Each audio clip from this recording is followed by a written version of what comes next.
చెట్టు మీది కోయిలమ్మ ఓ కోయిలమ్మ, బాధలు పాడనేల బంగారు బొమ్మ, నిరూపు నలుపైన ఓ కోయిలమ్మ,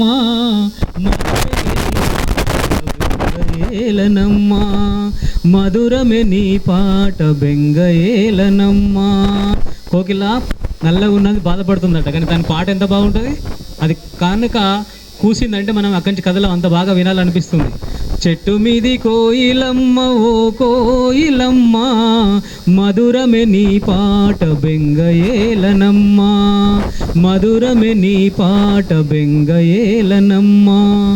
నింగిలో చంద్రుడు నింగి చందమామ చూడు, ఒంటి నిండా మచ్చలున్నా స్వచ్ఛమైన రేడువాడు, మచ్చలున్నాయని తాను కుమిలిపోలేదమ్మా, మచ్చలున్నాయని తాను కుమిలిపోలేదమ్మా, పండు వెన్నెల కురియుట మానలేదమ్మా.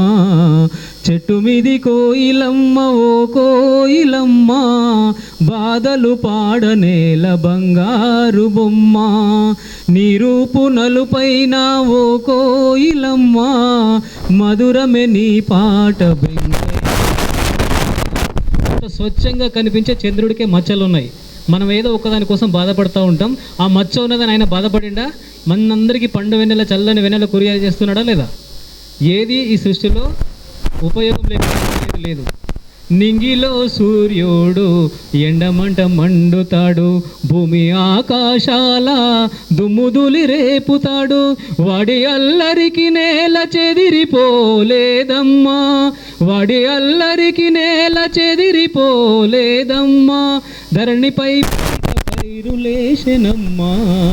చెట్టు మీది కోయిలమ్మ ఓ కోయిలమ్మ, బాధలు పాడనేల బంగారు బొమ్మ, నిరూపు నలుపైన ఓ కోయిలమ్మ, మధురమే నీ పాట బెంగయేలనమ్మ, మధురమే నీ పాట బెంగయేలనమ్మ. ఇది నేచర్ నుంచి మనం నేర్చుకోవాల్సింది.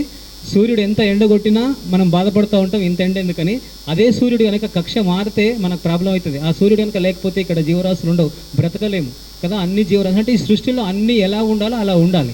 కానీ మనుషులు ఏం చేస్తున్నారంటే ఈ ప్రకృతికి వ్యతిరేకంగా జీవన విధానం అలవాటు చేసుకోవడం వల్ల ఎన్ని కష్టాలు పడుతున్నాడు. కనుక ప్రకృతిని కాపాడాలి, ప్రకృతితో పాటు మనం జీవించి ఉండాలి, ప్రకృతిలో మనం మమేకమై ఉండాలి. ప్రకృతి నువ్వు నేను అంతా ఒకటే అనే విధంగా ఉంటే ఈ ప్రకృతి మనల్ని చల్లగా చూస్తుంది, మనం ప్రకృతితో చల్లగా ఉంటాం. లేకుంటే మన 4-5 సంవత్సరాల ముందు వచ్చినట్టు మళ్ళీ కరోనా లాంటివి ఏమైనా వస్తాయి.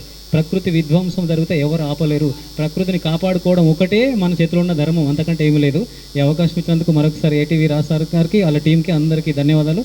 ఇంకా మాట్లాడగలడు, ఇంకా పాడగలడు. నేను ఓన్గా సాంగ్స్ కూడా రాస్తాను. అంజలి ఎక్వేరియంస్ మరియు cup T shirts printing, gifts మరియు డాగ్ సెంటర్, నర్సంపేట, వరంగల్.